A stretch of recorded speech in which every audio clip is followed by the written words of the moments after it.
Muito bem. Para começar, esse não é o nosso assunto de hoje, tá? Mas lá no Salmo 119:15, lá no Salmo 119:15, não precisa abrir, só escuta. O salmista diz que ele escolheu meditar e refletir nas palavras do Senhor. Salmo 119, versículo 15. Aí no verso 18, o salmista ora ao Senhor, pedindo para que o Senhor abra os olhos dele, para que ele possa ver as maravilhas da lei do Senhor. Então, vamos seguir o exemplo do salmista, e é um exemplo muito bom para nós seguirmos, né? Importante. E vamos então clamar ao Senhor mais uma vez em oração, e dessa vez focando em pedir para que o Senhor realmente nos dê o entendimento da sua palavra, enquanto nós cumprimos a nossa responsabilidade de nos empenhar em estudá-la. Então, vamos orar mais uma vez com esse objetivo em mente nesse momento agora, tá bom? Papai do céu, muito obrigada, Senhor, por ti mesmo, pela sua sabedoria, ou parte dela revelada na sua palavra. Obrigada porque o Senhor nos chama e nos capacita para estudar e compreender a sua palavra, Senhor. Sem o teu Santo Espírito habitando em nós, agindo no nosso coração, no nosso entendimento, nós seríamos incapazes de compreender os ensinos profundos da sua palavra, Senhor. Os ensinos que vão não só nos dar conhecimento, mas que vão modificar a nossa prática, o nosso estilo de vida, a nossa adoração, os nossos amores, Senhor. Muito obrigada, Deus, por ti mesmo, e fazemos agora uso da oração do salmista, clamando ao Senhor, Pai. Abra os nossos olhos para que nós possamos ver a beleza, as maravilhas da tua lei.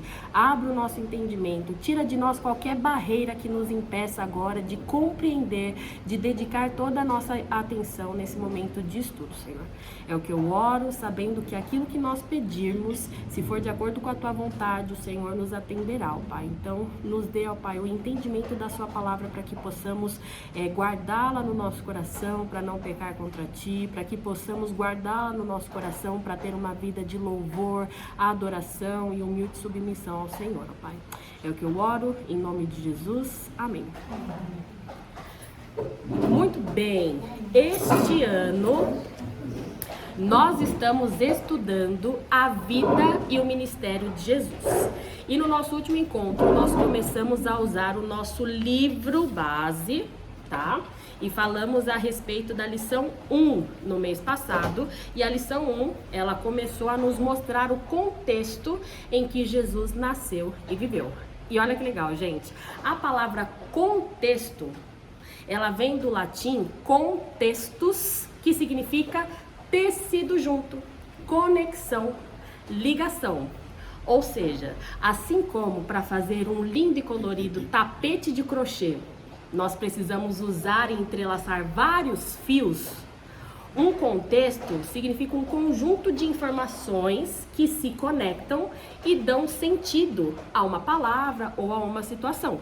E é por isso que o livro começa nos dando informações sobre a época, o local, as pessoas, a situação política, os ideais da época de Jesus, entre outras coisas, porque tudo isso vai, se conectar e nos ajudar a entender melhor o sentido dos textos bíblicos, tá? Então essas informações não são aleatórias, elas vão fazer sentido conforme nós vamos caminhando. Tá? Então, na lição 1, que nós estudamos no mês passado, nós aprendemos que Jesus é judeu. Ou seja, ele nasceu na Judéia, uma região que fazia parte de Israel e que hoje é conhecida como Palestina, tá? Vimos que na época em que Jesus nasceu, e esse é o contexto de todo o Novo Testamento, tá bom? O Império Romano, ele dominava a Judéia, assim como todo Israel e os outros povos ao redor.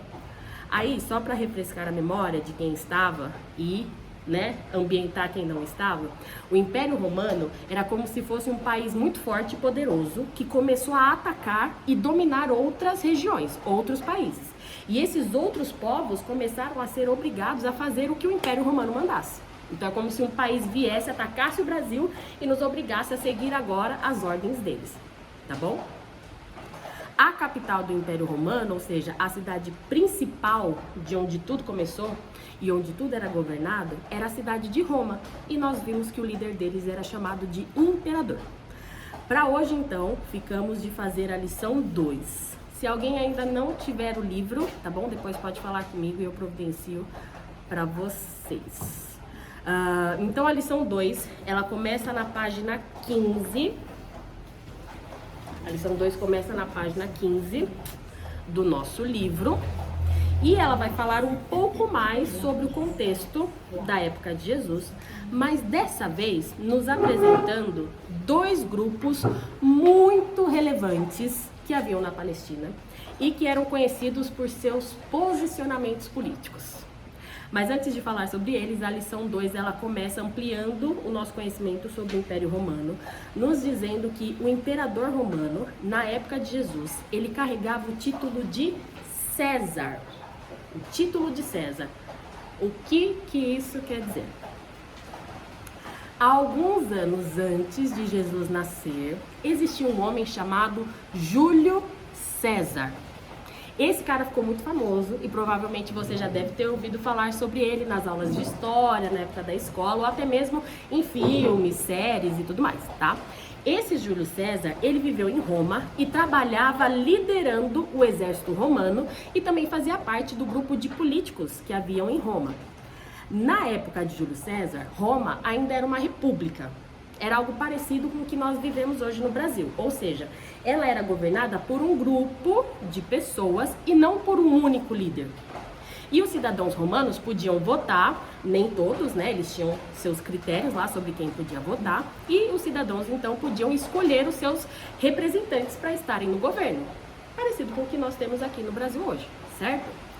Esse Júlio César, ele foi um dos caras mais importantes da história de Roma. Ele era tipo um super-herói da política e da guerra. Na política, Júlio César, ele era muito esperto, gente. Ele era um mestre em conseguir o que ele queria. Ele sabia muito bem como convencer as pessoas, como chegar ao poder. Ele falava muito bem, escrevia muito bem, era muito persuasivo e convincente, sabe? Aquela pessoa que quando você vê, você tá assim, concordando com ela em tudo. E na guerra, Júlio César, ele era assim, um general extremamente corajoso. Ele liderou o exército romano em muitas batalhas e conquistou um monte de territórios. As estratégias de guerra de Júlio César, elas eram assim, brilhantes. E ele era um guerreiro que não tinha medo, tá? Ele ia pra cima, vambora, vamos enfrentar e já era. Diante de tudo isso, dessas características de Júlio César, já no final da vida dele, um pouco antes dele morrer, ele se tornou o líder supremo de Roma, com poderes quase que ilimitados. Então agora, Roma não era mais governada por um grupo de pessoas que representavam o povo. Agora ela começou a ser comandada por uma única pessoa. Inclusive, Júlio César morreu assassinado por um grupo de senadores que haviam lá e que não queriam que ele se tornasse o líder supremo único de Roma. Então esses senadores se juntaram, conspiraram contra Júlio César e mataram ele a facadas. Só que depois da morte de Júlio César, começou uma guerra civil em Roma. Uma guerra civil significa que começou uma guerra entre os próprios romanos, tá? Que teve vários desdobramentos essa guerra, mas no final de tudo,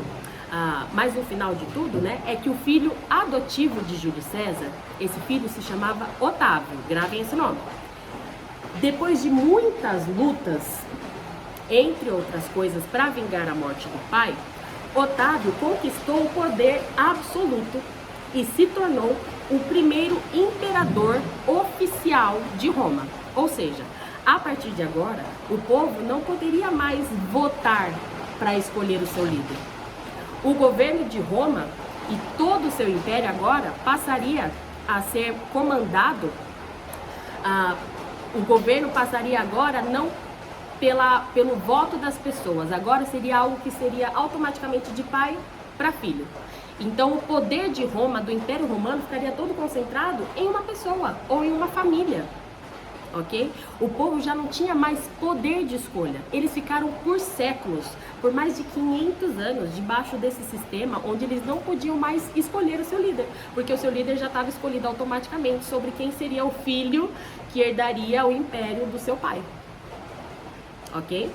Quer essa pessoa fosse capaz para isso ou não, quer ele fosse um líder justo ou não, Então eles estavam debaixo desse sistema agora.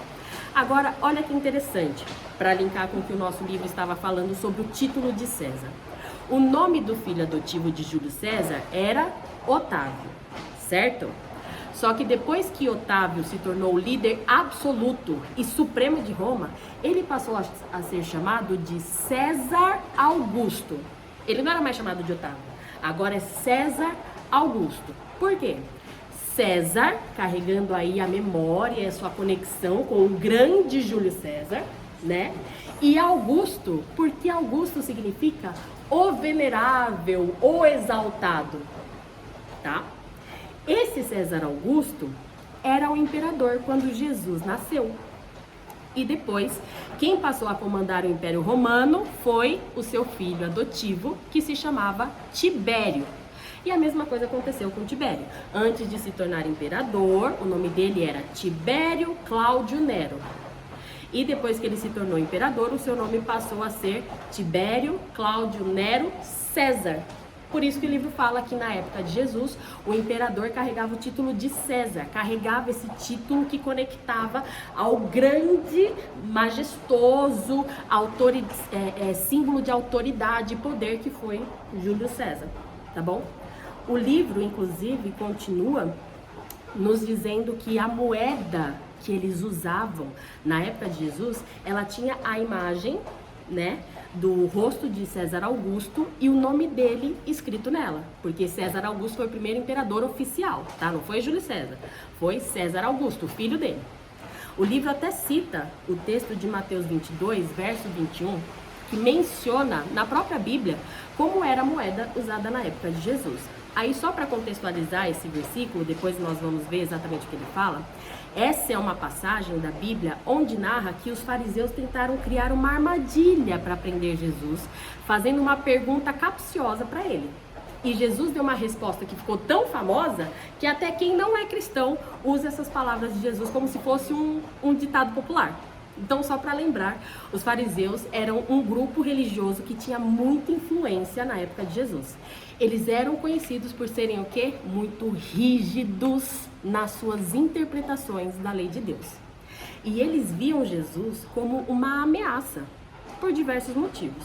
Mas entre eles está o fato de que Jesus frequentemente, confrontava a forma como os fariseus interpretavam as leis religiosas.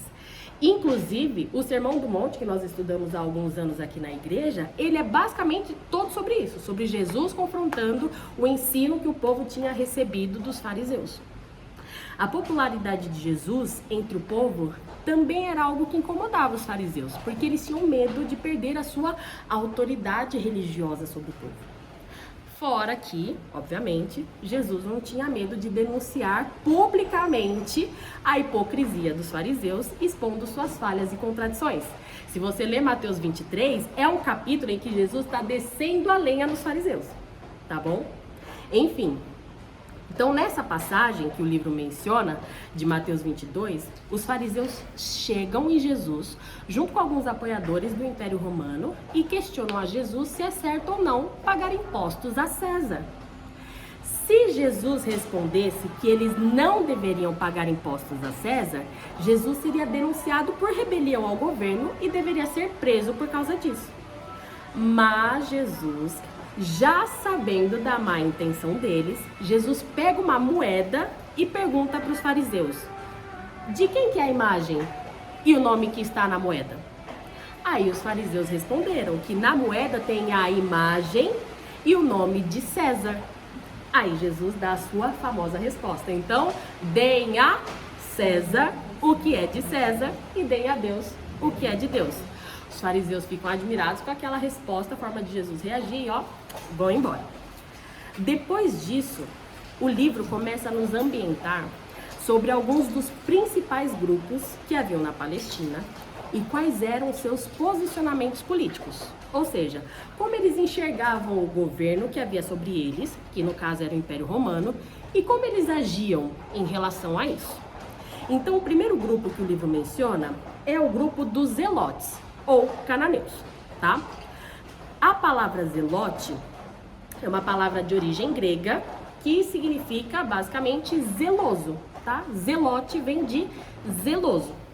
O grupo dos zelotes, ele era composto por judeus, patriotas revolucionários. Eles tinham um intenso desejo de defender a honra e a liberdade do seu país. Ou seja, os zelotes, eles não aceitavam o fato de serem forçados a se submeter ao comando do Império Romano. Então eles tentavam buscar a liberdade de Israel de qualquer maneira, inclusive por meio de atitudes violentas e extremistas, tá? Ou seja, os zelotes odiavam as suas autoridades governamentais. Eles odiavam a maneira como seu país era tratado e administrado. Eles queriam se livrar daquele governo de qualquer forma. Esse era o objetivo de vida deles.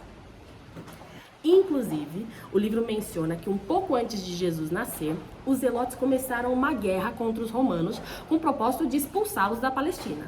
Mas eles acabaram perdendo essa guerra e foram brutalmente assassinados pelo exército romano, tá?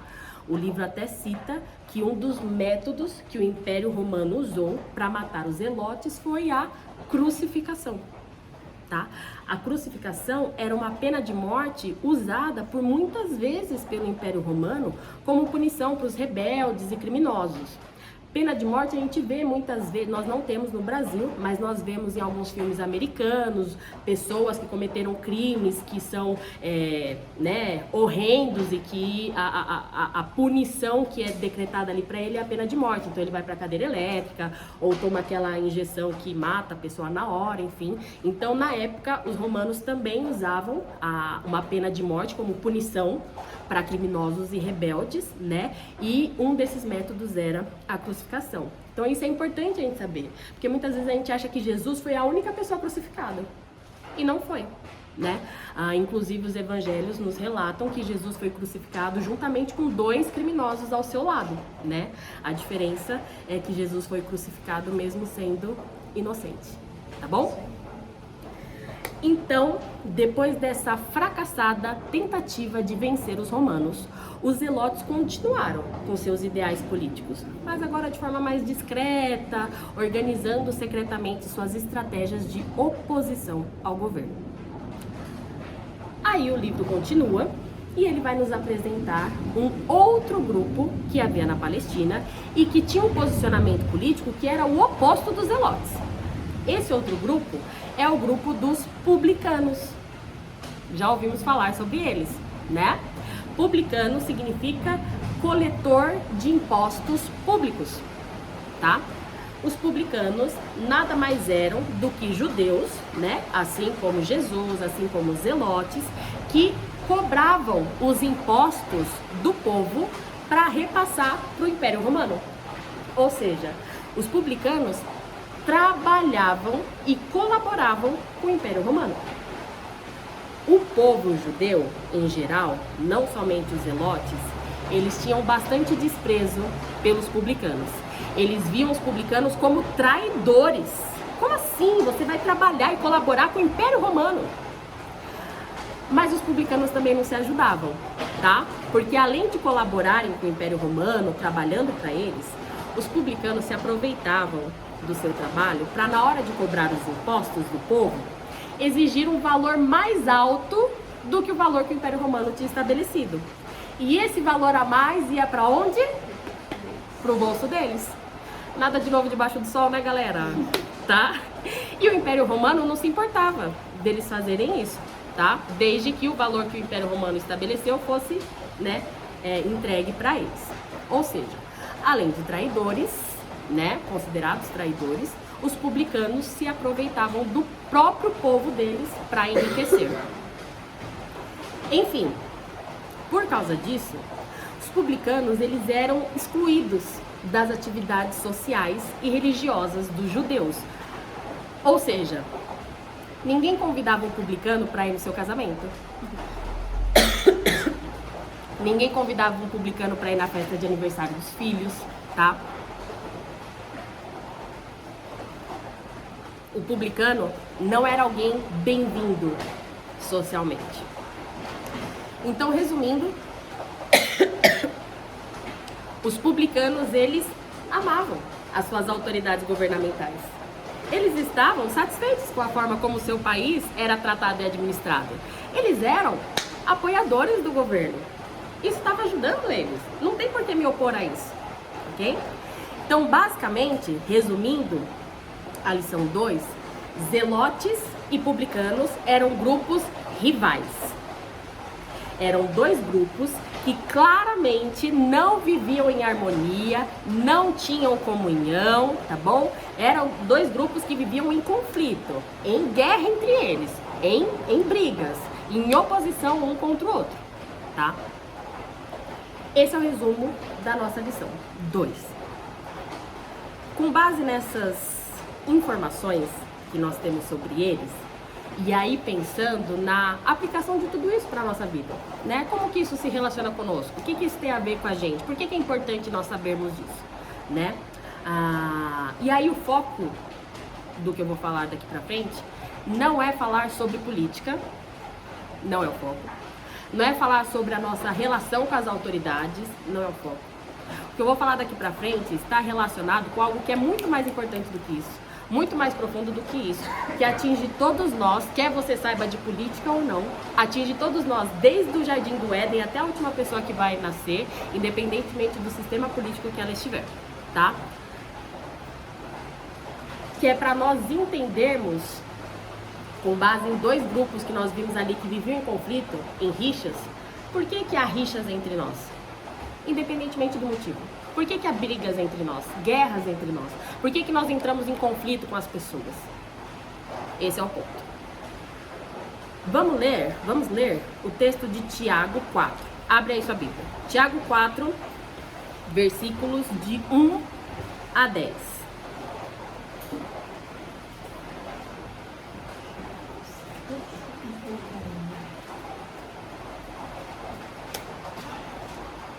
Tiago 4, versos de 1 a 10. Eu vou ler na versão NVI, porque eu achei que a tradução tá mais compreensível, tá? Mas você pode acompanhar aí na versão que você tiver. Tiago 4, versículos de 1 a 10. Eu vou ler, diz assim o nosso texto. Tiago falando para cristãos, tá? Então ele tá falando para nós. De onde vêm as guerras e as brigas que há entre vocês? Não é com cristão e não cristão, é entre os cristãos. Ele tá falando pros cristãos. De onde vêm as guerras e as brigas que há entre vocês? E aí ele mesmo responde, questionando ao mesmo tempo. Não vem das paixões que guerreiam dentro de vocês? Vocês cobiçam coisas, mas não as têm. Matam e invejam, mas não conseguem obter o que desejam. Vivem lutando e fazendo guerras. Não têm porque não pedem. Pedem, mas não recebem, porque pedem com más intenções, com o fim de gastar nos seus prazeres. Adúlteros. Ele não mudou de assunto, tá?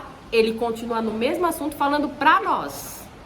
Adúlteros. Vocês não sabem que a amizade com o mundo é inimizade com Deus?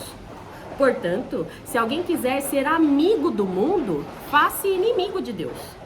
Ou vocês acham que é sem razão que a Escritura diz que o Espírito que Ele fez habitar em nós, Espírito Santo, tem fortes ciúmes de nós? Ele, porém, o Espírito de Deus que habita em nós, concede-nos graça maior. Por isso diz a Escritura, Deus, o próprio Deus, se opõe aos orgulhosos. Ele está falando para crentes, para cristãos, para nós. O próprio Deus se opõe aos orgulhosos, mas o próprio Deus é quem também concede graça aos humildes. Portanto, ou seja, diante de tudo isso que eu falei, submetam-se a Deus. Resistam ao diabo e ele fugirá de vocês. Aproximem-se de Deus e ele se aproximará de vocês. Pecadores, limpem as mãos. E vocês que têm a mente dividida, purifiquem o coração. Entristeçam-se, lamentem-se e chorem. Troquem o riso de vocês por lamento e a alegria por tristeza. Humilhem-se diante do Senhor e Ele, o próprio Senhor, os exaltará. Texto difícil, um texto confrontador e um texto necessário, porque se não fosse, não estaria na Bíblia. Ok? Se alguém puder só ajudar a Glorinha a abrir o texto, Tiago 4, do 1 ao 10. E a pergunta que fica é: por que assim como os zelotes e os publicanos eram judeus que cresceram debaixo da mesma instrução na lei de Deus, por que eles viviam em pé de guerra? E a mesma coisa para nós. Por que nós, salvos em Cristo Jesus, que temos a mesma palavra como nosso norte, como nossa regra de fé e prática, por que existem guerras entre nós, brigamos entre nós, há conflitos entre nós? Tiago nos fala que a resposta está onde? Dentro de nós. Não é uma coisa mística, tá? Ele vai explicar melhor o que significa isso. Nós não precisamos olhar para fora. Nós precisamos olhar para dentro, para o nosso próprio coração. Nós brigamos, nós entramos em conflitos, porque cada um tem um desejo diferente no seu coração. Então ele está falando, os conflitos que você tem com as pessoas, não é culpa das pessoas. Não são as pessoas que causam isso.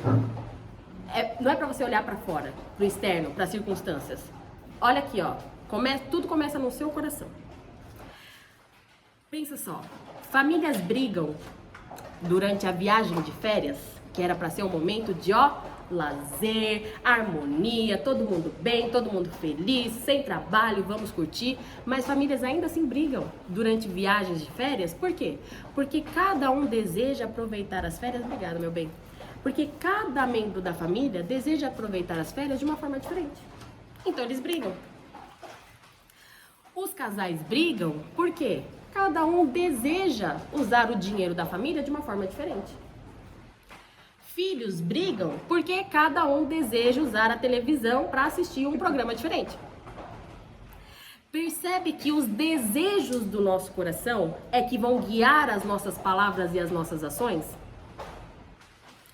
Se você me ajudar a conseguir o que eu desejo, então eu vou ficar feliz com você. Serei gentil com você. Vou te tratar bem. Mas, se você é um empecilho, um obstáculo para eu conseguir aquilo que eu desejo, então eu vou ficar irado, frustrado, triste, amargurado com você. Uau! Veja, Tiago não está falando que desejar algo seja essencialmente pecado, tá? Até porque nós podemos desejar coisas que são boas e legítimas. E isso vai nos levar a ter atitudes boas e legítimas, boas e corretas. Ou seja, se eu desejo, por exemplo, que a minha família seja salva, isso vai me levar a evangelizá-los, a orar por eles, a servi-los, etc. O ponto de Tiago é sobre algo mais profundo. É sobre quem ou o que está controlando os desejos do nosso coração. O meu coração é controlado pelo desejo de amar, servir e adorar a Deus? Ou o meu coração é controlado pelo desejo de amar, servir e adorar qualquer outra coisa que ele criou, inclusive? Vamos voltar ao nosso exemplo da família brigando durante a viagem de férias, né? Que é uma coisa que quem nunca passou por isso, né? Veja, pensando em nós mulheres, tá? Não é pecado a esposa querer aproveitar a viagem para conhecer os pontos turísticos daquele lugar para onde eles foram. Mas, se esse desejo controlar o coração dela, ela estará disposta a brigar para conseguir o que ela quer. Visitar os pontos turísticos não é o problema. O problema é se esse desejo vai controlar o coração dela. Por outro lado, se o coração dela for controlado pelo desejo de agradar mais a Deus do que a ela mesma, ela estará disposta a colocar a vontade de Deus acima das suas próprias. Então, ela estará disposta a abrir mão de alguns dos pontos turísticos para a família ir visitar aquele parque de diversões que os filhos tanto querem, né? Porque ela sabe que a vontade de Deus, por exemplo, em Romanos 12:18, é que no que depender dela, tenha paz com todos. Ela não tá mais interessada nela, tá interessada no Senhor. Ok, vamos ter paz com todos. Eu não vou morrer porque eu não tô vendo o ponto turístico XYZ, tá? Se o desejo dela é de agradar mais a Deus do que a si mesma, ela não vai ficar amargurada com seu marido porque ele quis dormir até mais tarde durante toda a viagem. Porque ela sabe que a vontade de Deus, por exemplo, em Efésios 4, do 31 a 32, é que ela deixe de lado toda e qualquer amargura, raiva, ira, palavras ásperas, enfim. Então, ela vai agir de acordo com o desejo que estiver controlando, direcionando o coração dela. E só tem duas opções.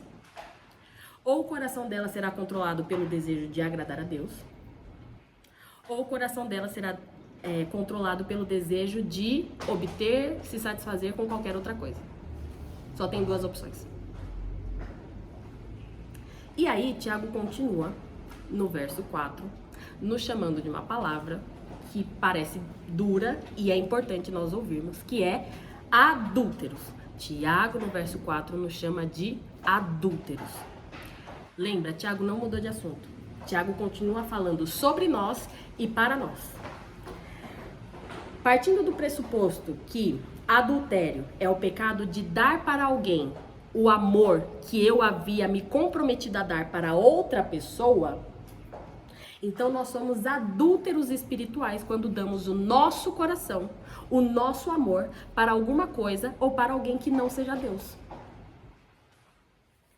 Ok?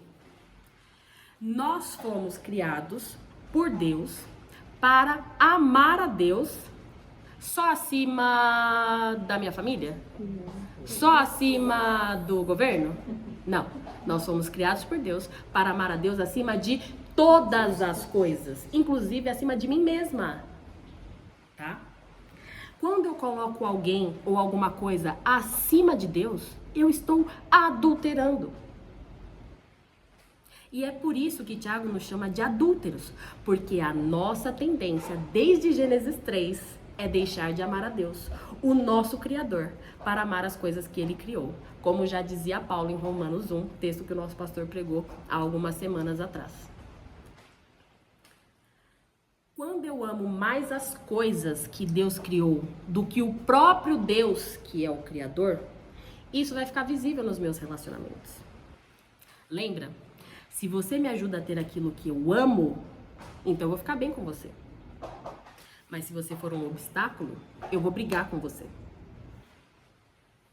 Além disso, quando eu amo mais as coisas que Deus criou do que o próprio Deus, que é o Criador, isso também vai ficar visível no meu relacionamento com o próprio Deus. Primeiro, olha só, isso vai ficar visível nas minhas orações. Ou eu vou deixar de orar, porque o meu amor não está em Deus, está nas outras coisas.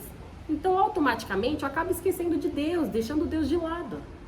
Ou, ainda que eu continue orando, ao invés de orar, me colocando em submissão a Deus, reconhecendo a minha dependência de Deus, a minha necessidade de Deus, exaltando a Deus, as minhas orações se tornam egoístas, completamente voltadas para mim, para ter aquilo que eu quero. Eu só peço, eu falo, Senhor, como é que o Senhor está fazendo isso? Me ajuda nisso daqui. Eu estou falando com o Senhor, mas só pensando em mim mesma. Em segundo lugar, quando eu amo mais as coisas que Deus criou do que o próprio Criador, isso muda a minha forma de enxergar a Deus, sabia? Eu não quero mais que Deus seja um pai sábio, amoroso e soberano que me dá o que Ele sabe que é melhor para mim. Não. Ao invés disso, eu quero que Deus seja aqui, ó, um garçom, um Papai Noel, um empregado. Eu quero que Deus seja alguém que estará trabalhando para mim, para me servir, para me dar o que eu quero, para satisfazer os desejos do meu coração, ainda que sejam desejos pecaminosos. E se Deus não fizer o que eu quero, esquece. Eu vou estar pronta para questionar e duvidar da capacidade dele de controlar todas as coisas. Eu estarei pronta para duvidar da sua bondade, da sua justiça e até mesmo estarei pronta para duvidar da sua existência. Não é possível que haja um Deus que não vai me dar o que eu quero.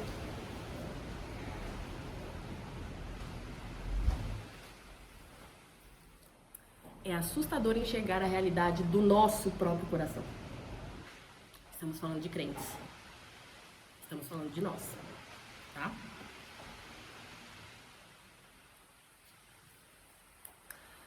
É assustador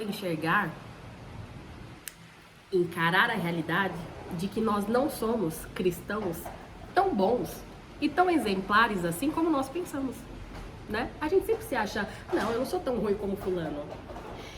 Gente, eu não peco como ciclano. Não, querida, você pode ser até pior. A sua disposição de coração é pra ser muito pior, tá? Tem oportunidade. Às vezes é falta de oportunidade. Mas, graças a Deus, as palavras de Tiago não pararam por aí, nos chamando de adúlteros, né? Então vamos ler de novo o verso 5 e 6, o que ele fala? Ele diz assim, no versículo 5 e 6. Cristãos, vocês acham que é sem razão que a Escritura diz que o Espírito que Ele fez habitar em nós tem fortes ciúmes? Ele, porém, concede-nos graça maior. Por isso diz a Escritura, Deus se opõe aos orgulhosos, mas concede graça aos humildes. Irmãs, nessa guerra que existe dentro de nós, pelo controle do nosso coração, existe um Deus que batalha por nós, em nosso favor. O Espírito Santo de Deus que habita em nós, ele é ciumento, tá? Deus nos ama demais e ele não está disposto a entregar ou a dividir o nosso coração com qualquer outra coisa ou pessoa. E louvado seja Deus por isso, porque não há nada e nem ninguém que seja melhor do que o próprio Deus. Não tem como a criatura ser melhor do que o Criador. E o Senhor está falando isso. Venha para mim, tenha o seu coração voltado para mim, eu sou o melhor que você pode ter. E sabe o que mais? É o próprio Deus quem vai se opor a nós. É o próprio Deus que vai se colocar contra nós e contra o nosso estilo de vida egoísta e orgulhoso. É o próprio Deus quem não vai permitir que nós alcancemos aquilo que nós tanto queremos. E Ele faz isso para ensinar o nosso coração que nós fomos criados para amar e desejar a Deus acima de todas as coisas. Só que às vezes o Senhor nos permite ter aquilo que nós tanto queremos. E isso para que nós encaremos a realidade de que nada nesse mundo é capaz de nos trazer plena satisfação. Corremos atrás de tantas coisas e nunca estamos satisfeitos. Não é verdade? Os ricos estão satisfeitos com a quantidade de dinheiro que eles têm? Não. Pensando só na questão de riqueza financeira, tá? As pessoas famosas estão satisfeitas com a quantidade de fama que elas têm? Não. Nós estamos satisfeitos com aquilo que nós temos? E aí eu vou parafrasear as palavras do C.S. Lewis, que ele diz assim: se eu tenho dentro de mim um desejo que nada nesse mundo pode satisfazer, a explicação mais provável é de que eu fui criado para me satisfazer com algo ou alguém que esteja além deste mundo. Tiago continua. E agora ele traz a solução para nós. Versículos de 7 a 10. Vamos ler? Diz assim: diante de tudo isso que eu falei para vocês, de toda essa repreensão, confrontação que eu trouxe para vocês, submetam-se a Deus. Resistam ao diabo e ele fugirá de vocês. Lembra que no nosso primeiro encontro nós falamos que os 3 primeiros capítulos de Gênesis eram cruciais para nós entendermos todo o restante das Escrituras. Gênesis 1 é que fala que nós fomos criados por Deus, a imagem e semelhança de Deus, para sermos espelhos de Deus, para sermos pessoas que olham para Deus e refletem a Deus nesse mundo. Fomos criados para amar ao Senhor, para seguir as orientações do Senhor, para ter as nossas vontades, o nosso amor, o nosso desejo, os nossos anseios, tudo voltado para o Senhor. Só que veio Gênesis 3, né? E o que aconteceu? Quem entrou na relação ali entre Deus e o homem? A serpente, que era Satanás disfarçado. Lembra que nós falamos? Era o próprio diabo, incitando no nosso coração que nós não precisávamos do Senhor. Paulo está falando, ao mesmo tempo que vocês têm que se submeter a Deus, vocês também precisam resistir ao diabo. Não ajam como Eva. Vocês não estão mais debaixo dessa escravidão que Satanás colocou sobre vocês. Vocês foram libertos por Cristo. Ele está falando para cristãos. Os não crentes não conseguem resistir ao diabo. É por isso que o Senhor fala que este mundo jaz no maligno, está sendo controlado por maligno. Mas nós fomos libertas por Cristo. Nós não precisamos mais nos colocar nessa situação de novo. Resistam ao diabo e ele vai fugir de vocês. Não é uma possibilidade, ele vai fugir de vocês. Olha só, submetam-se a Deus, resistam ao diabo, aproximem-se de Deus. É uma atitude que tem que partir de nós. Ele está falando para o que nós temos que fazer. Não é assim, eu vou esperar o Senhor se mostrar para mim. Não, você tem que, é sua responsabilidade. A forma de você lidar com o seu coração é indo intencionalmente até o Senhor.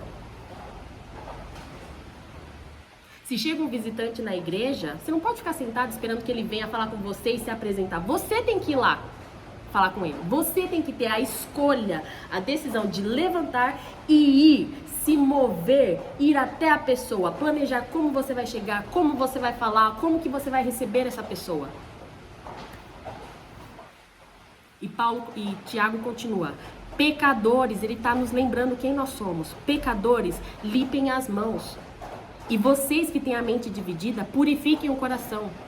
Esse é o nosso estado como cristãos. Nós somos pecadores, mas que não estão mais debaixo da escravidão, a sujeira do pecado. Por causa de Cristo, do Espírito Santo de Deus que habita em nós, nós podemos limpar as nossas mãos. Nós não precisamos mais ter a nossa mente dividida entre Deus e as coisas deste mundo. Nós podemos agora purificar o nosso coração. E Tiago continua, entristeçam-se, lamentem-se, chorem, troquem o riso de vocês por lamento e a alegria de vocês por tristeza, humilhem-se diante do Senhor e Ele os exaltará. Qual é a solução para o nosso terrível coração que deseja tanto as coisas deste mundo a ponto de rejeitar a Deus e estar disposto a brigar com as pessoas? A solução é a submissão a Deus. É nos humilhar diante de Deus. Tiago está fazendo um chamado, uma convocação ao arrependimento. Ele está dizendo, vá você, tome uma decisão, faça uma escolha de você. Não é a sua irmã que tem que mudar.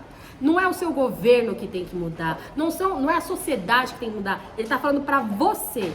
Vá você até Deus em oração e diga para Ele que você reconhece que você está, o problema dessa sociedade são as pessoas, os indivíduos, é algo individual. Eu faço parte desse problema, porque o meu coração é igual ao das outras pessoas, é um coração pecador, que precisa do Senhor.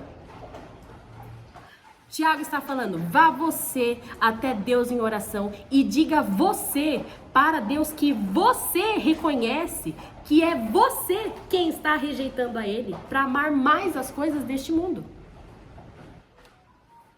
Diga você para Deus que é você que quer tanto tal coisa ou tal pessoa, que você percebe que isso está controlando o seu coração, está dirigindo as suas palavras, está norteando as suas ações. E se você não consegue identificar o que exatamente tem controlado seu coração, ainda assim, se humilhe diante de Deus. Vá até Deus em oração e peça que Ele abra os seus olhos para você conseguir ver o que tem de fato controlado seu coração. Queridas, não sejam orgulhosas, porque é o próprio Deus que vai se opor contra vocês. Não pense que você não tem falhado em amar a Deus acima de todas as coisas. Se você acha que você tá tranquila nessa questão toda, que você tá amando a Deus acima de todas as coisas, deixa eu te dizer uma coisa, você não tá. Não está. Porque se fosse, você não precisava mais de Cristo. Você não está. Então não seja orgulhosa. Não pense que você não tem falhado em amar a Deus acima de todas as coisas. E aí eu vou terminar com as palavras de João. Abre lá, 1 João 1, do 8 ao 10.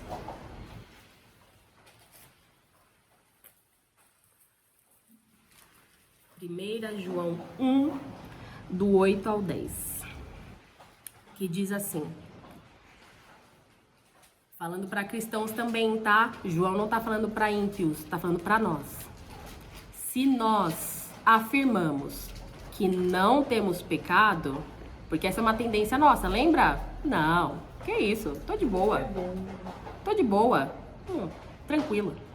Se nós afirmamos que não temos pecados, enganamos a quem? A Deus? Não. Estamos enganando a nós mesmos. Às vezes a gente não tá nem enganando o nosso irmão, porque o nosso irmão tá olhando de fora e falando, querida, se enxerga. Lembra das palavras de Paulo? Foi mais ou menos isso que Paulo falou lá em Romanos 12. Cada um pense de si mesmo o que convém. Pro nosso português é, queridos, cada um se enxerga, gente. Se olha no espelho. Se toca. E nos poupe.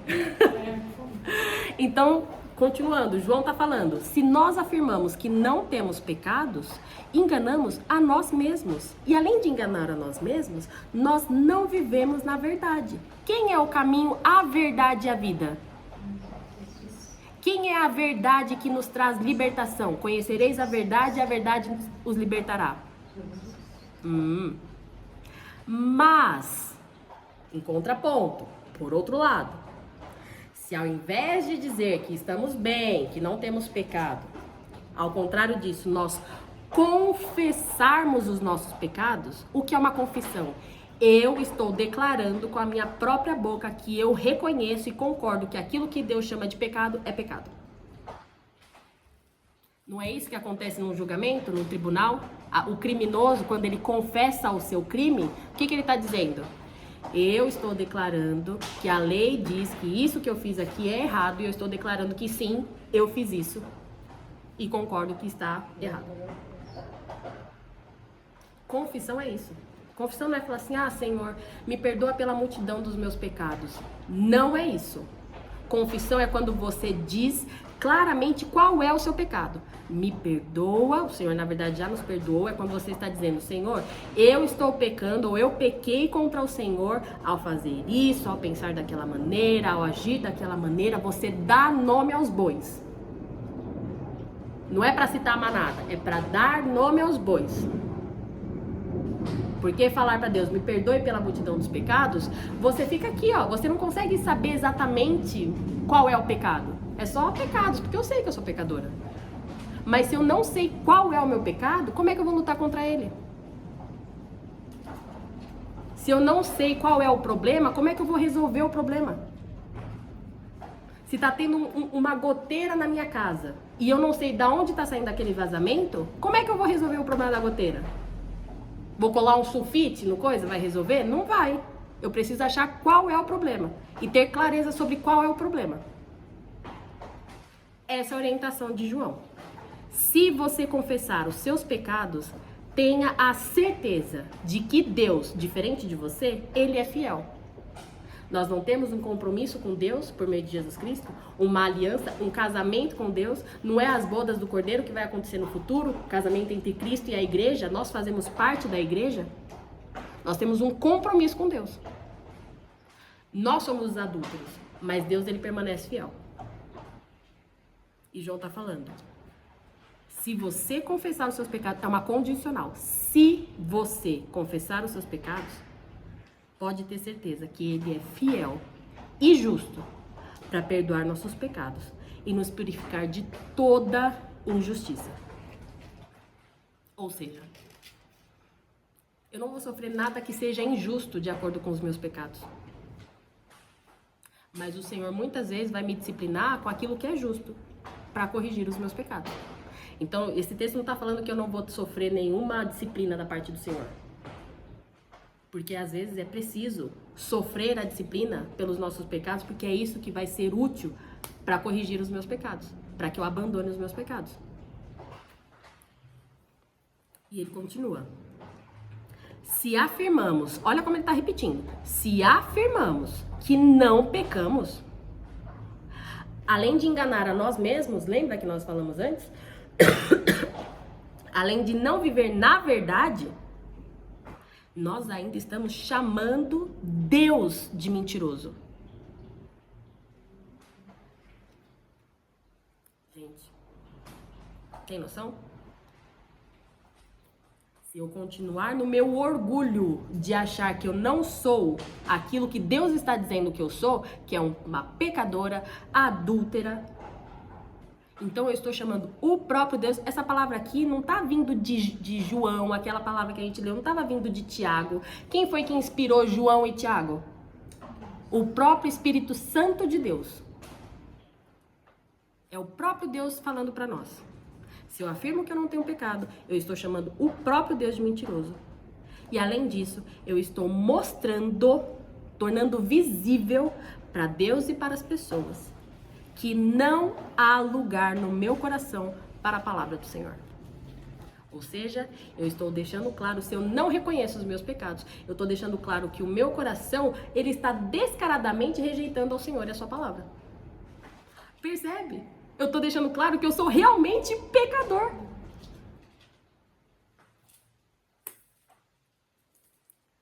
Percebe? Porque o que nós precisávamos falar não se tratava sobre política e autoridades.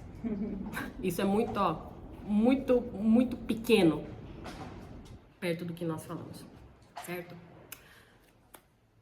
Vamos orar.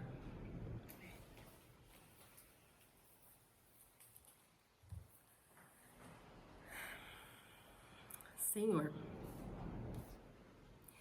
é constrangedor ver a realidade do meu coração. É triste, me enche de vergonha saber que o Senhor já sabia quem eu seria, antes mesmo de me criar, antes mesmo de criar o mundo. E mesmo sabendo que eu seria essa pessoa adúltera, pecadora, que rejeitaria o Senhor, que insistiria em deixar o Senhor de lado para amar as coisas que o Senhor criou, que são pequenas, são medíocres. Ainda assim o Senhor escolheu enviar o seu Filho para morrer na cruz por mim. Ainda assim o Senhor me escolheu para sentar à sua mesa e me chamar de filha. Ainda assim o Senhor me escolheu para passar a eternidade desfrutando do Senhor. Isso é graça. É uma bondade do Senhor que eu não mereço. Senhor, me ajuda a no particular, e ajuda as minhas irmãs no seu particular, a confessarmos os nossos pecados, a reconhecermos que os nossos amores não estão no Senhor. Nos ajuda no nosso particular.